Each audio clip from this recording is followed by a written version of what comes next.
Over the tax worksheet located in the Schedule D instructions, the Schedule D tax worksheet. So taxpayers will complete this worksheet only if certain conditions apply.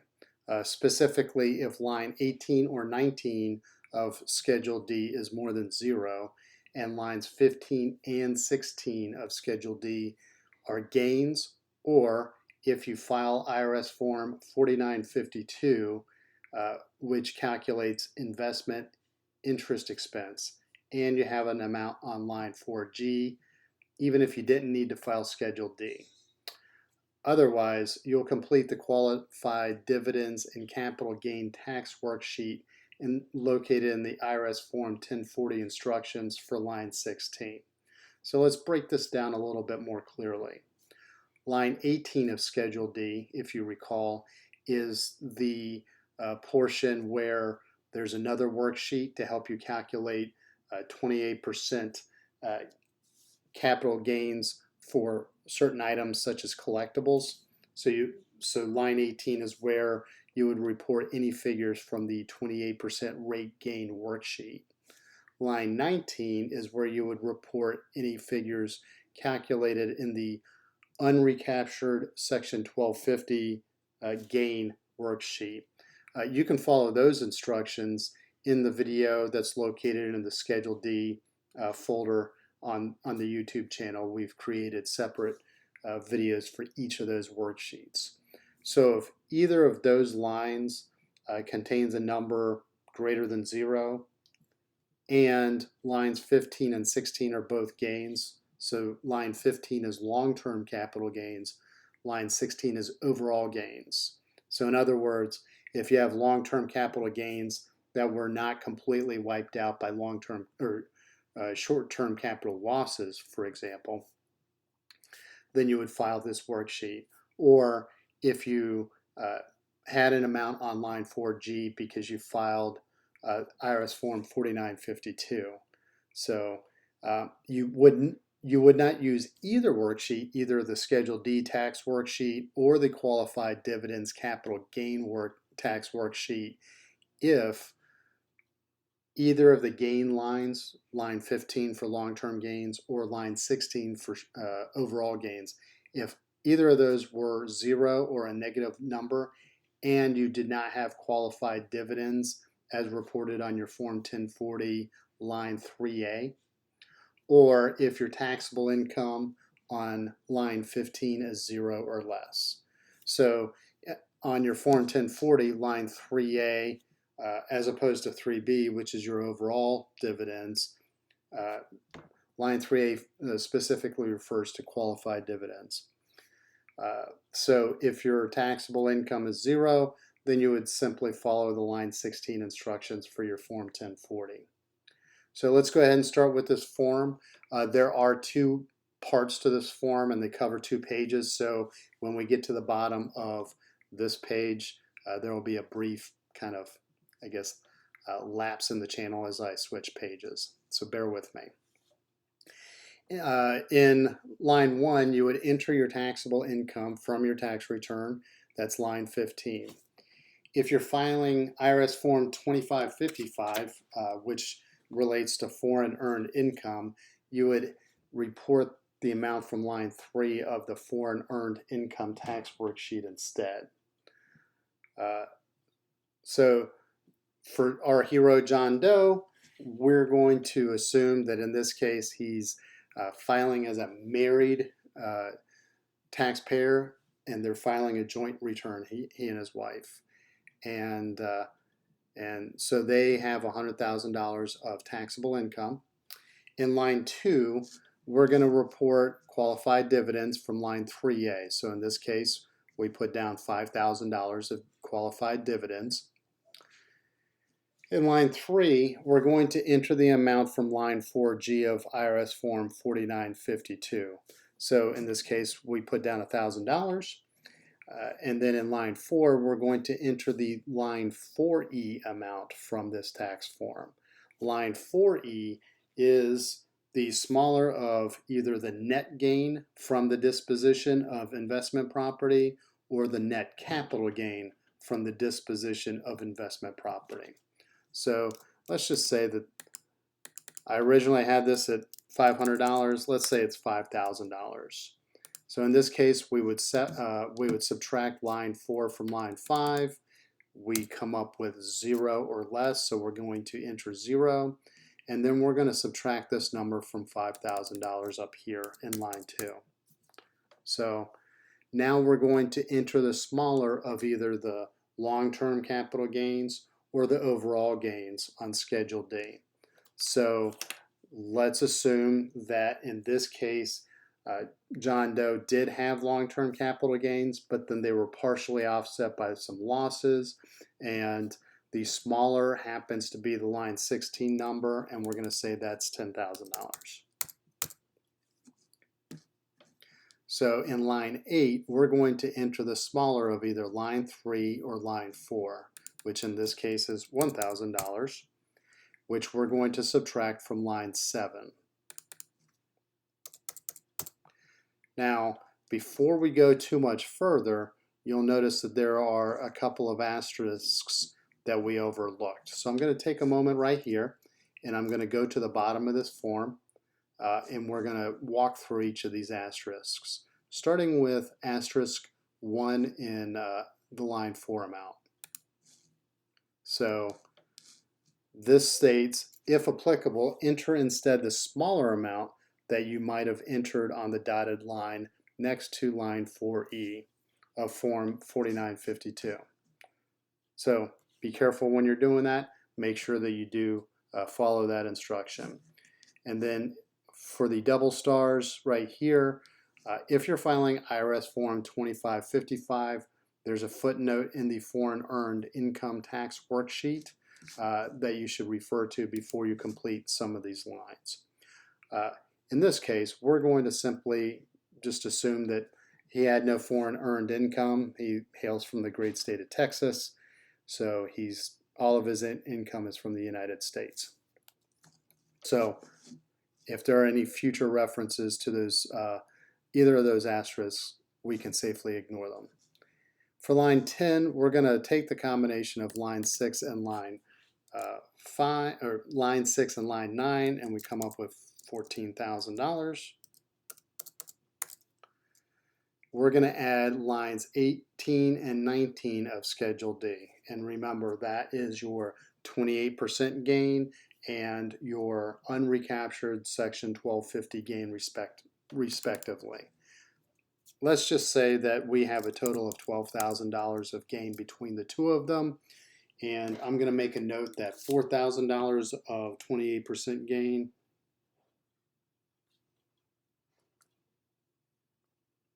and $8,000 of Section 1250 recaptured gain, in case we need to revisit that thought later on. In line 12, we're going to enter the smaller of line 9 or line 11, which in this case is $9,000. And then we're going to subtract this amount from the line 10 amount. So we come up with $5,000, and then we're going to subtract this from line 1, which is $95,000. So in line 15, we're going to enter this $83,350 as the married filing jointly.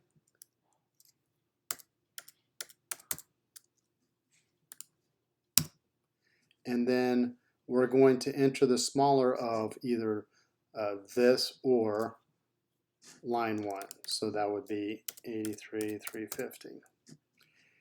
In line 17, we're going to enter the smaller of either line 14 or line 16, which again is $83,350.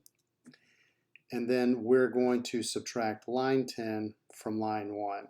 So if this were 0 or less, we would enter 0. In this case, that amount is $86,000.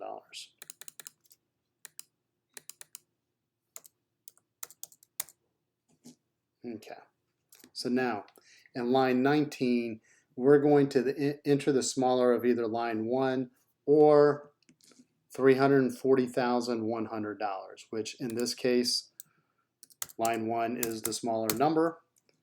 And then in line 20, we're going to enter the smaller of either line 14 or line 19, which is line 14.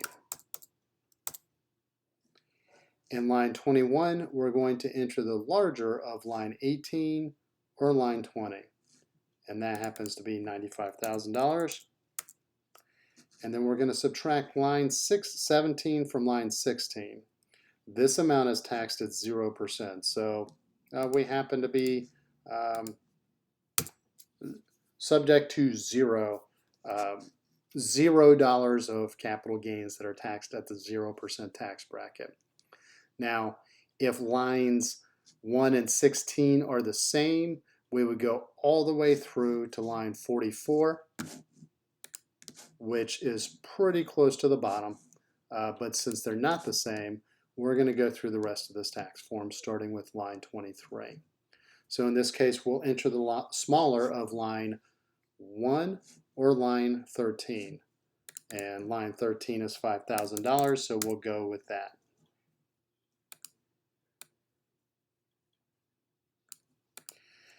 We'll take the line 22 amount and we'll enter it here. Since it's 0, we're going to enter 0.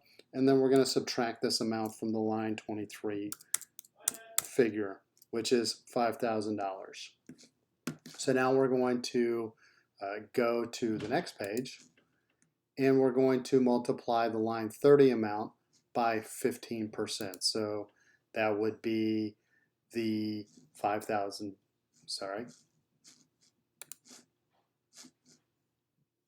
Oh, I apologize. There's a completely different part to this tax form. So I'm going to have to ad-lib this and enter some new text fields because I did not do this prior to. So bear with me as I do this. See if I can get this correct this time around. So, oh.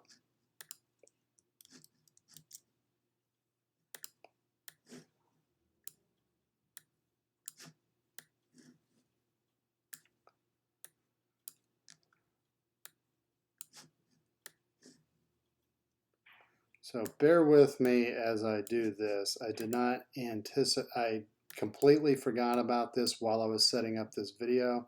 It will take me a few moments to get this ready.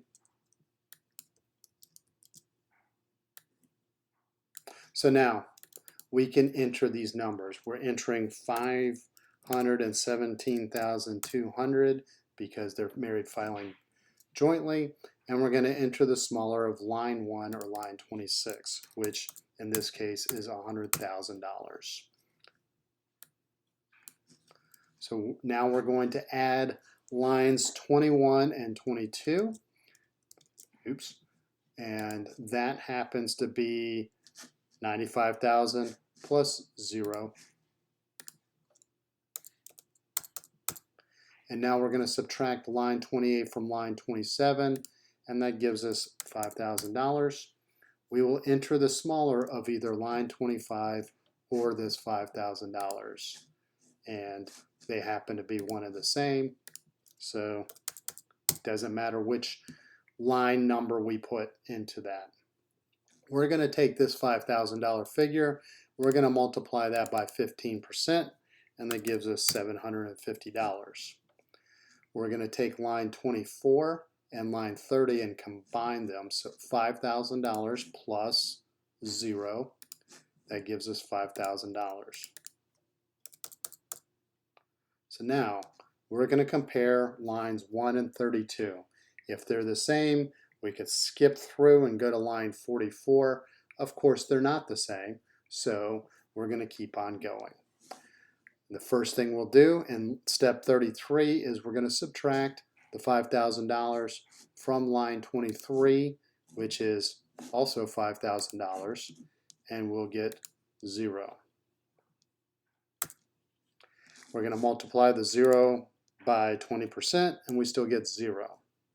So now, if line 19 is 0 or blank, which is the overall gains. You can skip this and go to line 41 down here. Unfortunately, it's not blank, so we're going to keep on going. So we can enter the smaller of line 9, which is $9,000, or the overall gains on line 19. And so for the sake of this episode, let's just say that the line 9 amount is the smaller amount. So we'll enter the $9,000. Now here we're going to add lines 10 and 21. So 10 is $14,000. 21 is $95,000.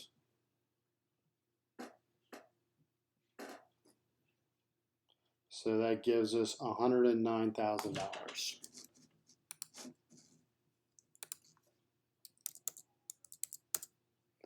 Now we're going to enter the line 1 amount, which is $100,000.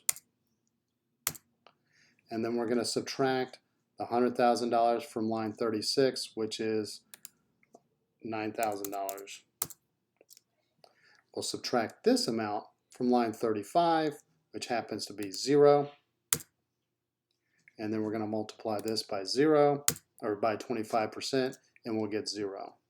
So now we're going to add certain lines: 21, 22, 30, 33, and 39. So let's go back to lines 21 and 22.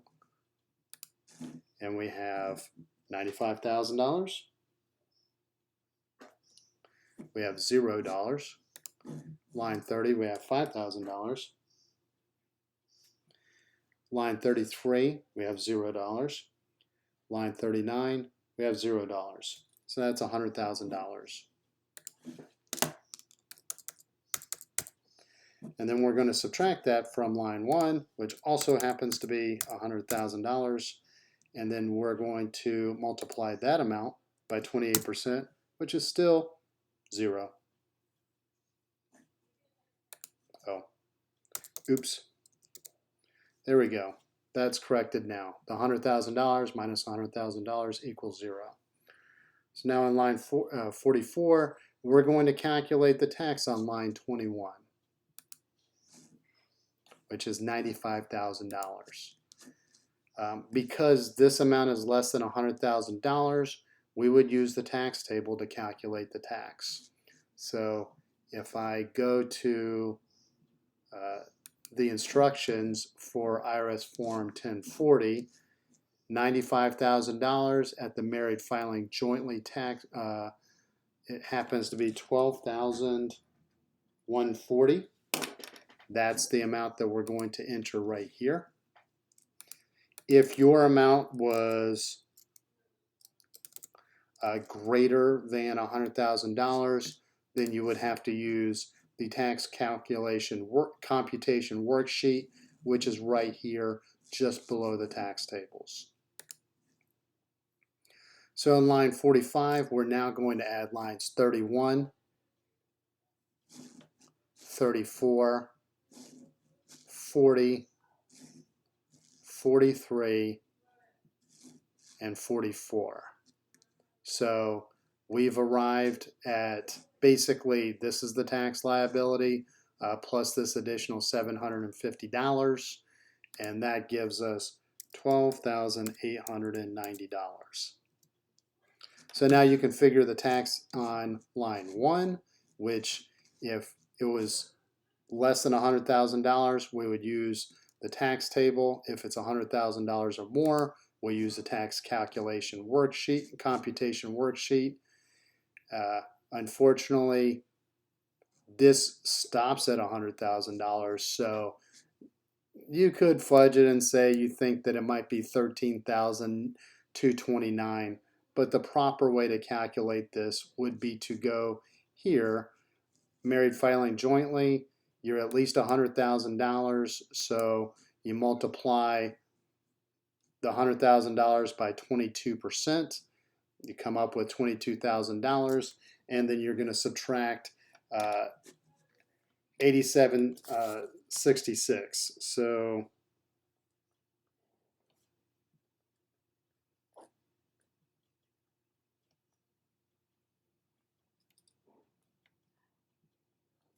So I believe that comes up to 13,234, which again, you probably could have come close to guessing it, but it wouldn't have been the right answer. So we're going to go ahead and put that in here. 13,234. And then the tax on all taxable income, to include capital gains and qualified dividends, would be the smaller of either the line 46 or the line 49 number, which in this case is $12,890. So you'll enter this on line 16 of your Form 1040. If you're filing IRS Form 2555 for foreign earned income, you would not include this on line 16. Instead, you would continue your calculations on the foreign earned income tax worksheet in the Form 1040 instructions. So that's all we have for this tax worksheet. You can go into our folder located on YouTube, and there's a Schedule D folder that contains all of the additional tax worksheets, like the previously mentioned 28% rate gain worksheet, the unrecaptured Section 1250 worksheet, so on and so forth. You can also catch up on our article and simply go to the link that I'll put in the show notes for Schedule D. You can also go to our website, which is teachmepersonalfinance.com. Type in IRS Schedule D in the search bar, and you should see our article appear. If you like our articles, please subscribe to our newsletter. And if you like our YouTube tutorials, please subscribe to our YouTube channel.